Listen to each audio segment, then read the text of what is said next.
Gold trusted gold buyers. మీరు తాకట్టు పెట్టిన బంగారాన్ని విడిపించి ఈ రోజు ఉన్న మార్కెట్ ధరకు కొనబడను. Latest development. అర్థమైంది. బాబు పదరా, మనం బయటికి వెళ్ళి ఆడుకుందాం.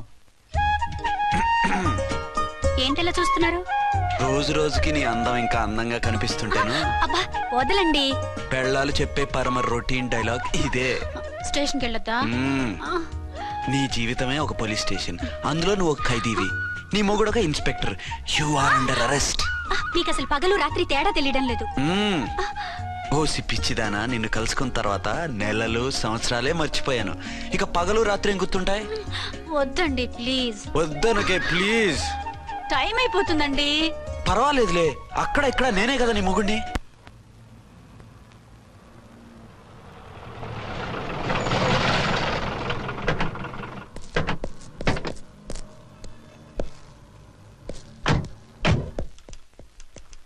సార్ సార్ ఎస్పీ గారు వచ్చారు.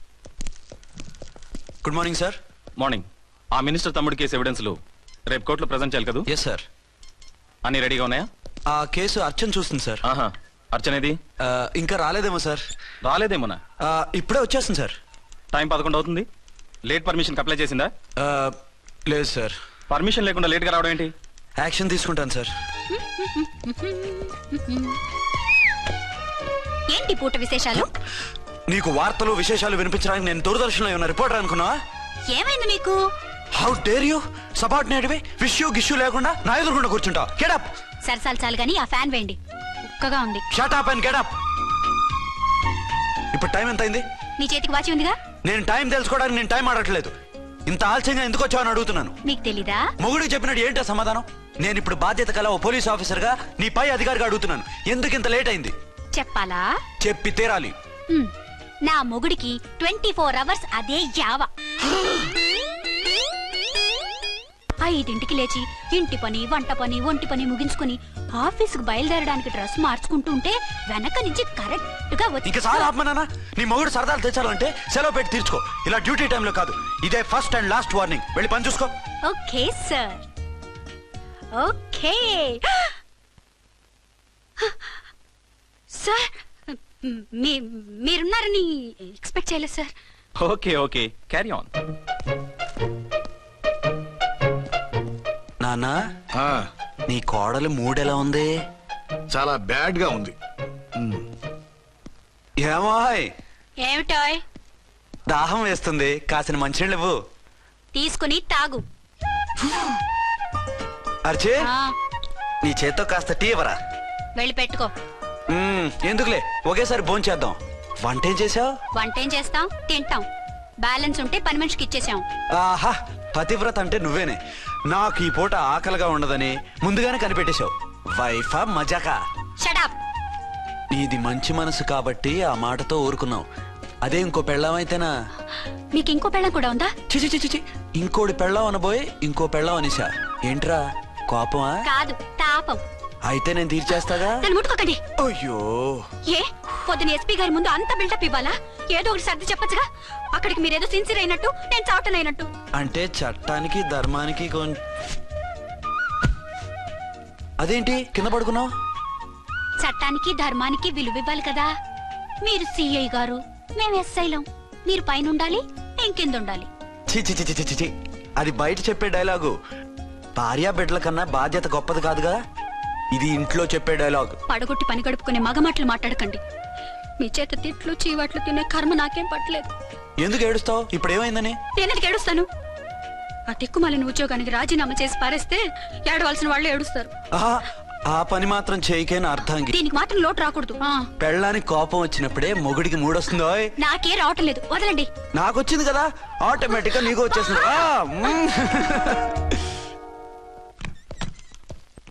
అర్చన సార్, ఈ రోజు నా మినిస్టర్ తమ్ముడి కేసు ఫైనల్ హియరింగ్ అవుతుంది. ఎవిడెన్స్ అన్ని పక్కగా ఉన్నాయి కదా?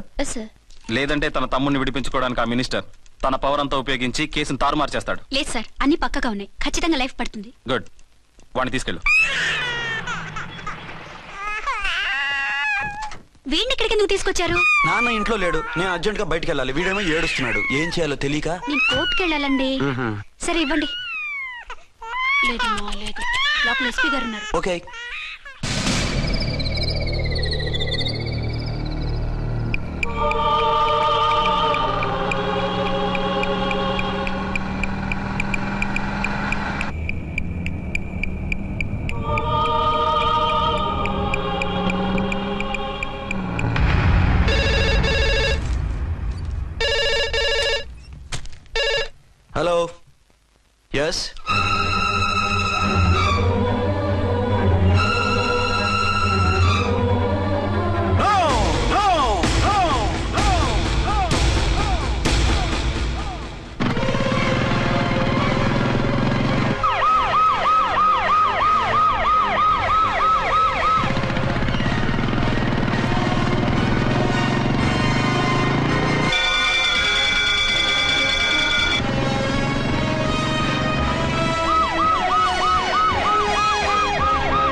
ఏమైంది? ఎవరో మందు పాత్ర పెట్టి పోలీసు వ్యాన్ని పేల్చేశారు.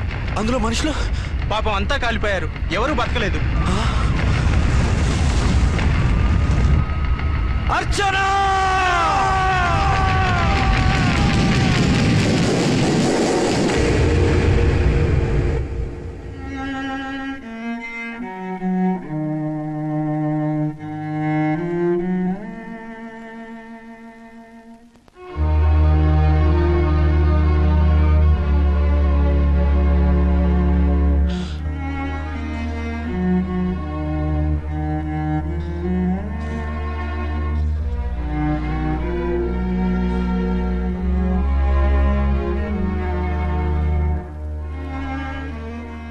రెండేళ్లు పైనైంది వాళ్ళు నీకు దూరమై. ఇంకెన్నాళ్ళు ఇలా బాధపడతావు బాబు? నేను ఇలా చూస్తూ నేను తట్టుకోలేనురా. నువ్వు మళ్ళీ మామూలు మనిషి కావాలి, నువ్వు మళ్ళీ పెళ్లి చేసుకోవాలి. నాన్న, అవునరా. మరో పెళ్లి చేసుకుని నా అర్చనకు ద్రోహం చేయలేను.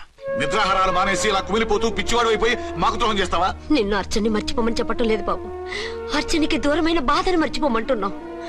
నా బిడ్డ ఎలాగూ పోయింది, కనీసం నువ్వైనా సుఖపడు. ఈ మాట అత్తగా కాదు బాబు, తల్లిగా చెప్తున్నాను. నేను అర్చన భర్తగానే బతుకుతాను తప్ప మరొకరి భర్తను కాను.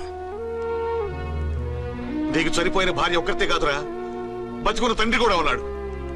నేను ఓ భార్యకి భర్తలేరా? భార్య లేని జీవితం ఎంత నరకమో నాకు తెలుసు. మీ అమ్మను మర్చిపోలేక ఆత్మహత్య చేసుకుందాం అనుకున్నాను. కానీ తల్లి లేని వాడివి, తండ్రి కూడా లేని అనాథగా మిగలకూడదని ఇంకా బతుకున్నాను రా. దాన్ని మర్చిపోలేకే ఈ తాగుడుకు అలవాటు పడ్డాను. నువ్వు నాలా కాకూడదు, ఈ వంశం నీతోనే అంతరించిపోకూడదు. నీకు తోడు ఈ ఇంటికి ఆడదికు కావాలిరా. చనిపోయిన భార్య మీద ఉన్న ప్రేమ బతికున్న ఈ తండ్రి మీద ఉంటే పెళ్లి చేసుకో, లేదంటే చెప్పు, ఏ రైలు కిందో తలబిడి చేస్తాను. కాదనకు బాబు. మీకోసం కాకపోయినా మా కోసమైనా ఈ పెళ్లి చేసుకోండి సార్. మీరు ఈ పెళ్లి చేసుకుంటే పైన అమ్మగారు కూడా సంతోషిస్తారు. సరే, మీ ఇష్టం. రంగోటి, ఇప్పుడు నాకు చాలా ఆనందంగా ఉందిరా. ఈ శుభ సందర్భంలో ఫుల్ పీకేస్తారా? లేదు, ఈ రోజు నుంచి నేను మందు మానేస్తున్నా. ఇదిగో, ఈ రోజు నుంచి నీ డ్యూటీ అల్లుడు గారి దగ్గర కాదు, మా దగ్గర. పద అమ్మాయిని చూద్దాం. అలా అయితే మంచి పోజులో ఉన్న అబ్బాయి గారి ఫోటో ఒకటి తీసుకోండి, పెళ్లి కూతురు చూపిద్దాం. అబ్బాయి బాగానే ఉన్నాడు. ఒరిజినల్ ఫిగర్ చూస్తే ఇంకా బాగుంటాడండి, కత్తిలా ఉంటాడు. చూసుకోవడానికి బాగుంటాం కాదు, చేసుకోవడానికి బాగుండాలి. నా సిద్ధాంతాలకి ప్రిన్సిపల్స్ కి తగ్గట్టుగా ఉండాలి. అంటే నా కాబోయే భర్త శ్రీరామచంద్రులా ఉండాలి. అంటే నామాలు కిరీటాలు ఎట్టుకుని బాణాలు వదులుతున్నారండి. షటప్. గెటప్ లో కాదు, బుద్ధిలో రాముడు లాంటి వాడే ఉండాలి. లాంటి వాడేంటమ్మా, శ్రీరామచంద్రుడే అనుకో. రాముడైనా సుర్పడకను చూసాడేమో కానీ మా వాడు డ్యూటీలో లేడీ కానిస్టేబుల్ ఉంటే షూస్ తప్ప ఫేస్ చూడడు. కట్నం పైసా అడగకూడదు. మా సీఏ గారికే బోల్డ్ అంత ఉంది. కాకపోతే మా వాడికి ఇదివరకే పెళ్ళయిందా? అబ్బే లేదమ్మా, ఇదే మొదటి పెళ్లి. ఇది వరకు ఎన్ని సంబంధాలు వచ్చినా అతను చేసుకున్నా అంట. ఏ ఏదైనా ప్రాబ్లమా? కాదు, అమ్మాయిలు నచ్చగా నీ ఫోటో చూసి బాగా ఇంప్రెస్ అయ్యాడంట. నువ్వు గనక ఓకే అంటే నాకు ఓకే. అదేంటండి, అబ్బాయికి రెండో పెళ్లి అమ్మాయి చెప్పలేదే? చెప్తే ఒప్పుకోదని. అందుకని అబద్ధం చెప్పి పెళ్లి చేస్తారా? ఉద్యమాలని విప్లవాలని తిరిగి దీన్ని చేసుకోవడానికి ఎవరూ ముందుకు రావడం లేదు. రాక రాక మీ సంబంధం వచ్చింది. రైటే, కానీ రెండో పెళ్లి గురించి చెప్పకుండా పెళ్లి చేస్తే ఆ 3 ముళ్ళు పడి 3 రాత్రులు గడిస్తే అన్ని సర్దుకుంటాయి. అంటే మోసం చేసి చేయటం. ఇందులో మోసం ఉంది. ఇదేమన్నా మొదటి భార్య బిడ్డల్ని పెంచాలా, ఆ భార్యతో భర్తను పంచుకోవాలా? అది కాదండి, అమ్మాయి బాగా ఫాస్ట్. ఒక పెళ్లిలో చూసాం, తర్వాత ఏదైనా గొడవ చేస్తే. అలా చేస్తే నా కూతురే కదమ్మా నష్టపోయేది. ఆయనంత ధైర్యంగా చెప్తున్నప్పుడు మనకేంటండి? మీరు కాదంటే దానికి ఈ జన్మలో మొగుడు దొరకడు. కాదనకండి. సరే, మీ ఇష్టం. నా ఇష్టం. సరే, అమ్మాయికి అన్ని చెప్పారా? అన్ని అంటే ఒక్క మీ పెళ్లి గురించే కాదు, మన ఫ్యామిలీ బ్యాక్గ్రౌండ్ గురించి కూడా చెప్పేసి. అవునవును. ఏమంది? చాలా బాధపడింది, జాలి పడింది, నిన్నే చేసుకోవాలని ఆశపడింది. నువ్వు కూడా అన్నావంటే. సరే కాదు. అదేంటండి, అమ్మాయి దగ్గర ఎలాగో నిజం దాచాం, అబ్బాయి దగ్గర దాచడం ఎందుకు? దాయకపోతే వీడు అసలు పెళ్లి వద్దంటాడయ్యా. తర్వాత అయినా తెలుస్తుంది కదండి. ఆ పిల్లబాబు చెప్పాడుగా, 3 ముళ్ళు పడి 3 రాత్రులు గడిస్తే అన్ని సర్దుకుంటాయని. అదే పని మనవాడు చేస్తాడు. కాముగా పెళ్లి చేసేసి వెంటనే అన్ని మును పంపించేద్దాం.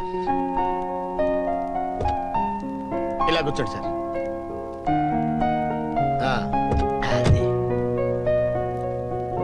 Happy honeymoon. Thank you. పిల్లంతైందిరా?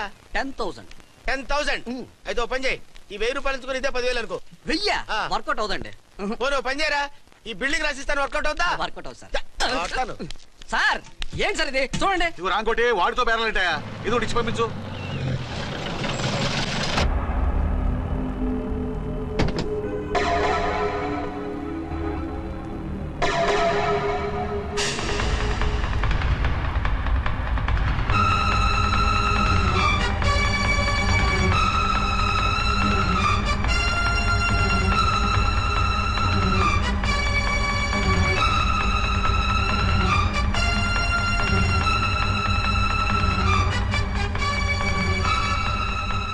మావయ్య, అమ్మా, రాంకోటి. అచ్చనా, నువ్వు చనిపోలేదు మావయ్య, బతికే ఉన్నాను. ఆయన ప్రేమే నన్ను బతికించింది. బాబు మీ మనవడు. రేయ్, నాన్న ఇలా రారా, రారా. ఎన్నాళ్ళు ఎక్కడున్నావు? మర్చిపోయావా? ఏమైపోయావు? ఆ వివరాలన్నీ తర్వాత చెప్తాను. ఆయనేరి లోపల ఉన్నారా? లేరు మేడం. ఏం ఆఫీస్కి వెళ్ళారా? ఊటీకి వెళ్ళారు. డ్యూటీ మీద వెళ్ళారా? అవునమ్మా, డ్యూటీ మీద వెళ్ళారు. అక్కడ ఏ హోటల్ ఎదిగారు? తాజ్ రెసిడెన్సీ.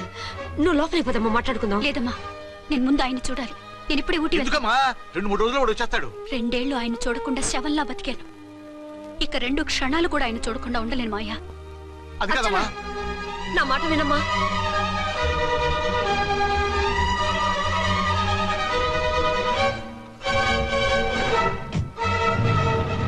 ఇప్పుడు ఎలా? అది అర్థం కావట్లేదు. అల్లుడు గారికి మళ్ళీ పెళ్లి చేసామని బాధపడాలో, కూతురు బతికొచ్చిందని సంతోషపడాలో తెలియటం లేదు.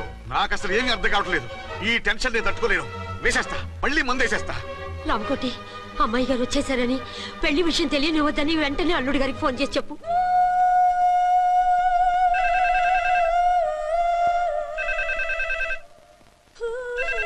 ஹலோ என்ன ஆரம்பம் பேசுறேன். 5 டன் டீ பொடி அனுப்பி சொல்லியாச்சு. இது வரல என்னாச்சு? రాంగ్ నెంబర్ అయ్యా. ఏంటి ఇప్పటి వరకు యమా ఫాస్ట్ గా ఉన్నావు, సడన్ గా ఎంత సిగ్గు వచ్చేసింది? ఆడది తల వంచి సిగ్గుపడేది పెళ్లిలోను, తను వంచి సిగ్గుపడేది శోభన రోజున. అలాగా. Hello, send one large whiskey to room number 201. hey, this is not room service. Good evening, sir. May I help you? We are busy. Don't give any phone calls till morning, okay? Okay, sir. I will give instructions to the operator. Have a nice sleep. Good night, sir. Thank you. Okay. Hello. ఎవరు sir? Hyderabad నుంచి విక్రాంత్ గారని వచ్చారు. ఆయన connection ఇవ్వండి. Sorry sir, ఆయన morning దాకా ఎవరికి connections ఇవ్వద్దన్నారు. నా ఫోన్ వస్తుందని ఎక్స్పెక్ట్ చేసి ఉన్నాడు ఆయన. త్వరగా ఇవ్వండి. No sir, we're very sorry. Urgent రా మొగడా, లేకపోతే నీ పేరు చెప్పుకొని కాపురాలు కూలిపోతాయి. కూల్తే కూలాయి, మా హోటల్ కి మాత్రం బ్యాడ్ టాక్ రాకూడదు. Bye. Hello hello hello hello. అయిపోయింది. ఇప్పుడు ఈ 3వ ప్రపంచ యుద్ధాన్ని ఆపేదిలాగా? ఫ్లైట్ లో వెళ్ళిపోతే కరెక్ట్. ఇదిగో మొత్తం సిగ్గంతా అప్పుడే ఖర్చు పెట్టేకు, ఇంకా 2 రాత్రులు పడాలి. లైట్. ఓకే, వెలుగు పడుతోంది. ఆ కర్టన్ కూడా క్లోజ్ చేయండి.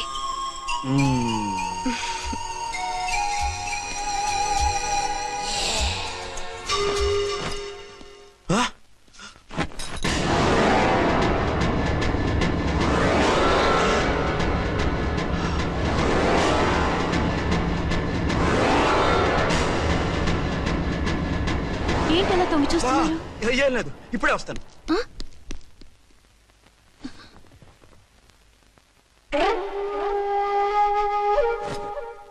Excuse me. Yes. Will you please tell me the room number of Mr. Vikrant? Just a moment. అర్చన,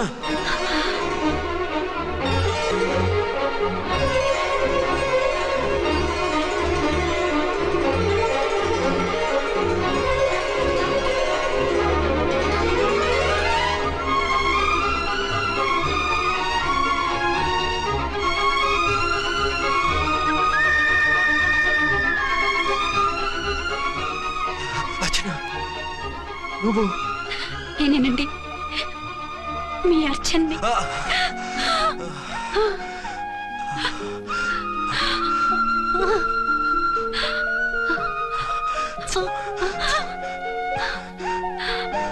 మన బాబండి.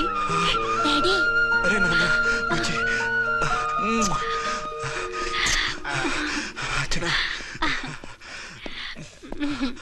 Excuse me excuse me excuse me excuse me ఇక్కడ బహిరంగ ముద్దుల నిషేధం, పక్క వాళ్ళకి ఇబ్బంది కదా, కొంచెం కంట్రోల్లో ఉండండి. Thank you, bye. రూమ్ కి వెళ్తాం పదండి. అటొద్దు, అక్కడ ఎవరో ఉన్నారు. ఎవరు? తర్వాత చెప్తాను. నేను ఇంకో రూమ్ తీసుకొస్తాను. మిమ్మల్ని ఎప్పుడెప్పుడు చూస్తానా, అసలు చూడగలనా అని భయపడిపోయాను. అసలు ఇన్నాళ్ళు ఎక్కడున్నావు, ఏమైపోయావు? ఆ రోజు మినిస్టర్ తమ్ముడిని తీసుకుని కోర్టుకెళ్తుంటే వాళ్ళ మనుషులు అటాక్ చేసి నన్ను బాబుని కిడ్నాప్ చేసి వ్యాన్ ని పేల్చేశారు. దేనికి? సాక్ష్యాధారం లేకపోతే కేసు కొట్టేస్తారని. ఏదైనా గొడవైతే నన్ను అడ్డం పెట్టుకుని తప్పించుకుందామని. అంటే ఈ 2 ఏళ్ళు నన్ను బాబుని వాళ్ళ దగ్గరే బంధించుంచారు. మొన్న కోర్టులో ఆ కేసు కొట్టేశాక మమ్మల్ని వదిలిపెట్టేశారు. వాళ్ళు ఇప్పుడు ఎక్కడున్నారు? దేశం విడిచిపెట్టి పారిపోయారు. మీరెలా ఉన్నారు? నువ్వు లేకపోతే ఎలా ఉంటానో నీకు తెలీదా? కాకపోతే నువ్వు చనిపోయావు అనుకుని. హలో, నేనండి ఝాన్సీని. ఎక్కడున్నారు? ఇక్కడే పక్కనే ఉన్నాను. ఫస్ట్ నైట్ నా పక్కన ఉండకుండా ఆ పక్కన ఎక్కడ ఉన్నానంటారంటండి. త్వరగా రండి. అలాగే వస్తాను. ఎవరండి? మళ్ళీ వచ్చి వివరంగా చెప్తాను. ఉండు, వెంటనే వచ్చేస్తా.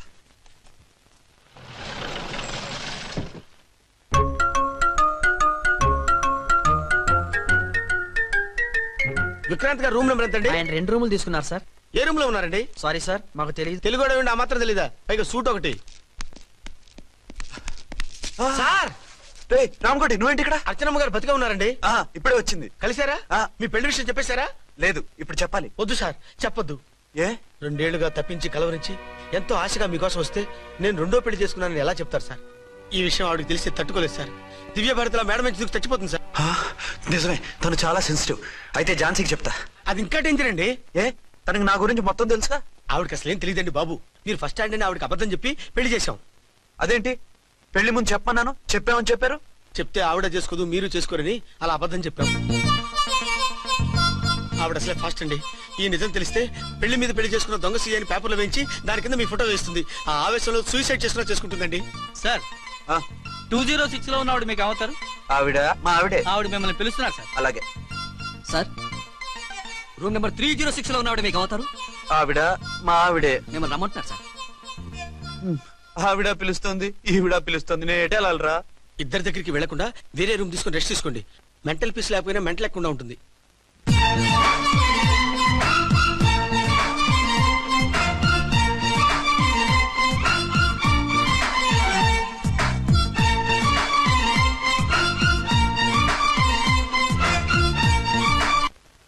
నేను ఇప్పుడు ఏం చేయాలరా?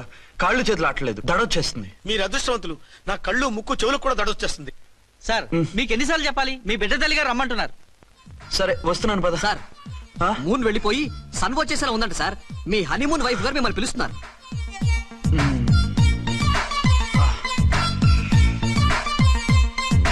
స్వామియే శరణమయ్యప్ప.